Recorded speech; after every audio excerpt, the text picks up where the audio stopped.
What's up guys, my name is Daniel. I draw cars and turn them into 3D prints using HueForge, and I also do HueForge tutorials for all of you. Today we are going to do a tutorial on how to use FlatForge and flat fill for your 3D prints within HueForge. These new plugins have dropped and the whole purpose of them is so that you can print a HueForge face down, or you can add a transparent layer on top of your HueForges so they're flat, almost like if you had filled them in with resin, hence the name flat fill. That makes a lot of sense. A lot of nonsense. Printing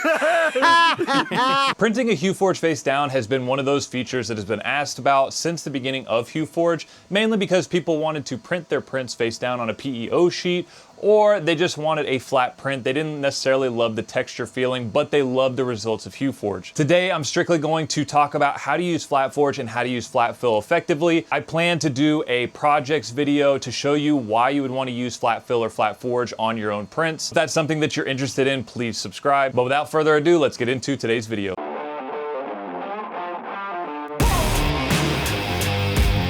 So this is a project that you can find in your projects folder. Everybody has access to this. Where do I want to start today? We have FlatForge and flat fill to go over. Up here, we have a new plugins tab. This is new with the new 9.2 version of HueForge. Right now we're on 9.2.1. If you haven't installed 9.2, you will need to in order to have this plugins tab.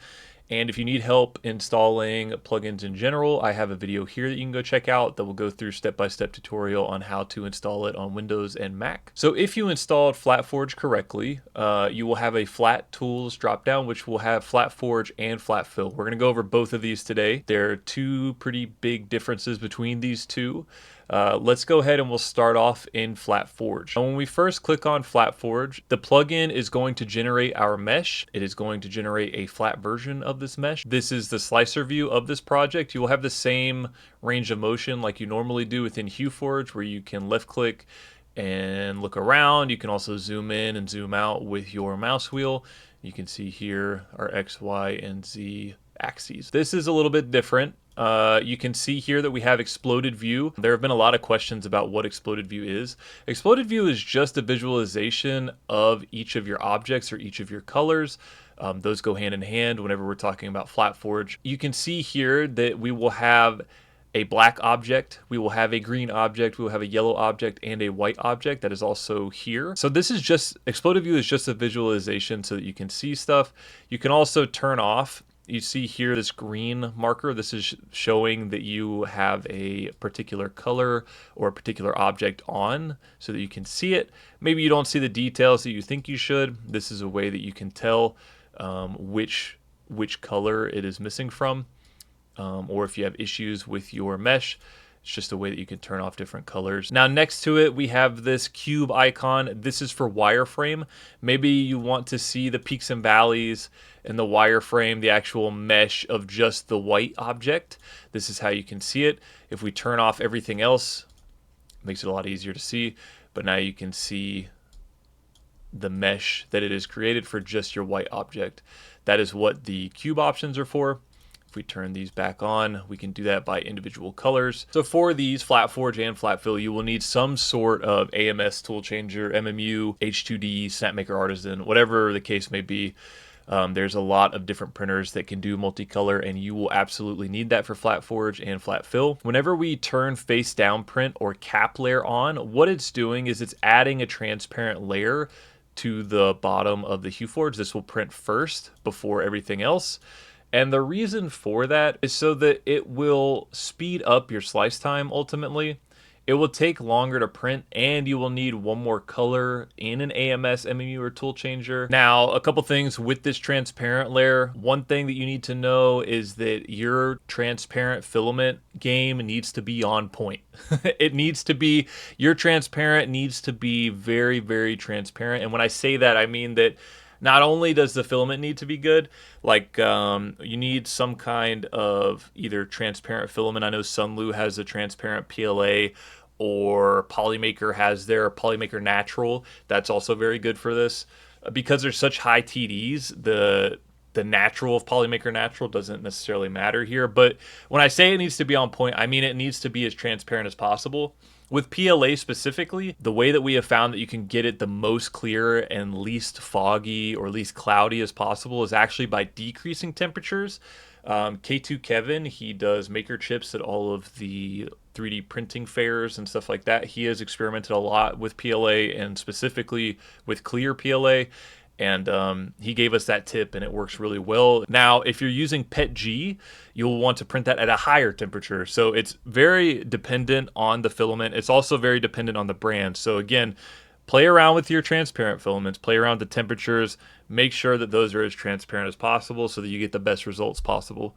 I know that TPU also, the hotter that you print it, the more clear that it comes out. So PETG and TPU are the same. I still haven't gotten to mess with ABS or ASA, but I don't know very many people that print with ABS or ASA for HueForge's. So again, just experiment with your particular transparent that you plan on using at home and make sure that your temperatures are correct and that you're getting the most clear results possible. That way you just get the best results possible. Again, it's just one layer, and if you're using a really high TD filament, it's not going to matter too terribly much, but the more transparent, the better it looks, especially when we're talking about flat fill, but we will get to that. So just in general for both of these, if you're going to use transparent, just make sure that your transparent game is on point. Now, double-sided. Double-sided, now we have a HueForge on top, we have a HueForge on bottom. If I do exploded view, we zoom out a little bit. You can see now that we have doubled up our amount of objects and our amount of HueForges. So this will print face down, this will print face up. So now we will have a two-sided HueForge, which is really cool that we can do that. They will both be flat on both sides. They will both need an AMS. You aren't doing swap by layer on the top one. It won't be completely flat like the one that's facing the build plate, but it will be flat. With these flat forge prints, you don't need as thick of a base thickness as you would with a traditional HueForge. Right here, we're at 0.36. Typically, you thicken up your base to get a more thick HueForge, and so that it has more rigidity, right? So it doesn't flex like crazy. You want to reduce the base thickness as much as you can because it's all printing together. So it's okay to come down on base thickness, especially when we're doing double-sided. When we're doing double-sided, you'll want to reduce this black as much as possible. Basically, you can get away with like 0.08 for your base thickness, just because like most black filaments are almost opaque. If you've measured the TDs of your blacks, like you can see here, I have an Anycubic black that's at a 1. Most blacks are less than 1. I would say that they're at like 0.3. So you will be able to, thin up your base layer so that they're not nearly as thick as what you see here. That is how you thin up one of these. Otherwise, it's going to be a really chonky HueForge and a really chonky flat forge, and you may not want that. It also increases the print time significantly. So just keep that in mind. If you want to thin it up, it will still be rigid with flat forge. You just need to reduce your base thickness. And once you resize the window of flat forge, once you hit OK, it will save the dimensions of it. The reason that it might not be as big as you would like or as big as you would think it should be is because everybody has a different size monitor. So to compensate for that, it might be a little bit smaller. Like right now I'm on a 1440p monitor. So when I first opened up FlatForge, it was a little bit smaller. As soon as I, size it up to whatever I feel comfortable with, hit OK, and then I come back in, it will save those preferences. So this is FlatForge. Right now we're looking at it as if it were face up, but whenever we get into the slicer, we should be able to print it face down. So now that you know what everything does in the UI, what we are going to do now is I'm going to bring you over into the slicer, and I'm going to show you a couple things that you'll probably want to know whenever you start doing flat forges. Just some troubleshooting stuff, just how it looks within the slicer. All right, so I have made the file lizard, and this is how it saves now. So every time that you save a flat forge, it will export it as its different colors every single time. You will no longer have one singular STL. It will be as many STLs as you have colors in your project. So let's go ahead and I'm going to grab all of these and then I will drag them into my slicer. So this is all 5 of the colors and it lists what color they are here. We've got pro green, lime green, white, charcoal black, and transparent. So what we need to do is, if you're in Bamboo or Orca Slicer, I think it's this way in Prusa Slicer as well. If you click on each object, you can use your keys to swap the different colors. Or you can double click on the actual color itself and it should pop up a drop down like so. and then you'll be able to change the color. I need to change all of these to... So now if we look at the bottom of it, you can see that we have our FlatForge image. Whenever I go to slice this, let's go back over to global.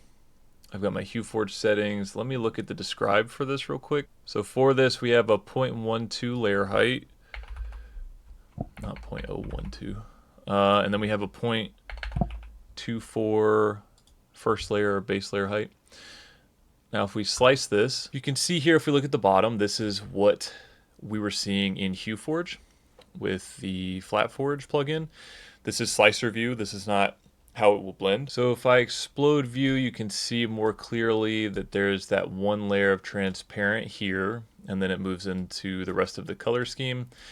But basically, it looks pretty dang close within the slicer. The only reason that it looks like there's no yellow and there's no like bright green is because within the slicer we used a dark green and this like a little bit brighter green. You can see here that it's going to take 24 filament changes and 8 hours to print, which is pretty significant for a traditional HueForge. I think something like this at a 0.12 layer height at 0.24 would probably be like 3 or 4 hours. So we're basically doubling the amount of print time just because of all the filament swaps. So that is one downside of FlatForge, but overall you'll get a really crazy result, especially if you're like really trying to get a PEO effect on your HueForges. This is going to be really cool. Again, this will always split by color. This is not like a traditional HueForge where it does swap by layer. It's always going to split by color. So it's going to be multiple objects and it'll have an object for each color. So that makes it easier in the slicer, but it does add a few more triangles. When I say a few more triangles, I mean a lot more triangles. So let's go over to Flat Fill, and we'll talk a little bit more about what you can do over there. So we'll exit out of here, we'll come up to plugins, go to Flat Tools, and we'll do Flat Fill. You will still need some form of filament changing or tool changing. If you have an H2D or a Snapmaker Artisan where you have the two hot ends, this is like super ideal for that. It's all swap by layer until you get to the final layers here where it gets to transparent. So that is where you can have one nozzle hooked up with transparent and the other one hooked up with white. And that is a perfect use case scenario for those printers. So for Flat Fill especially, you want to have those transparents dialed in. It matters way more with Flat Fill than FlatForge, and that's just because this is going to be the top most. It's the whole point of this mode, right, is to almost look like there is a layer of resin filling in all the gaps and layers on this to make it completely flat. So to have that effect, it really needs to be transparent. You don't want it cloudy at all, otherwise it can kind of ruin the effect, and it can ruin the illusion of that. And of course, you just want the best results that you can get out of FlatForge and out of Flat Fill. So yeah, just make sure that you do some testing with your transparent filaments, whichever ones that you have. This one I would highly recommend an actual transparent filament, not necessarily just like Polymaker Natural or Overture Natural or those just natural PLA blends, but actually getting a transparent for this makes a huge difference. You can also play around with different transparent filaments. So like if you're working with PETG, there's a lot of really high TD, like 30 plus TD colored filaments, and that can also give you a crazy effect. So don't be afraid to experiment. There are a lot of really cool things that you can do with these. So yeah, just get creative with it. So just knowing the difference between Flat Fill and FlatForge is half the battle, and knowing which use case you want to use each of these. But I cannot stress enough that you want to have your transparents dialed in. That is like the number one thing with both Flat Fill and FlatForge, is just make sure that you are getting the most clarity out of your filaments as you can. Now, one more thing before I wrap today's video up. The best settings for this, if you're face down, is you want to make the bottom layers concentric. You want to have the infill angle at 35 degrees, and those two things help avoid the screen door effect that you can get whenever you're printing. You also want to push your extrusion up just a little bit because you'll want to be over extruded rather than being under extruded. So when you're dialing in transparent, just make sure that you add a little bit more flow to it, specifically for Flat Fill. So that is just about everything that I can show you for Flat Fill and FlatForge. I'll be back here in just a second for the wrap up. And with that, we are done with today's video. I hope that this helped you in some way in learning FlatForge and Flat Fill. I'm really looking forward to seeing what all all of you guys can create with FlatForge and FlatFill and what kind of designs you guys are about to make with this plugin. If you have any more questions about this plugin, feel free to drop them in the comments. I will do my best to respond to all of them. And a huge shout out to all of my YouTube members and Patreon supporters. Without you guys, videos like this would not be possible. We are on the road to 10,000 subscribers, so don't forget to like, share, and subscribe if this video helped you, and I hope you learned something.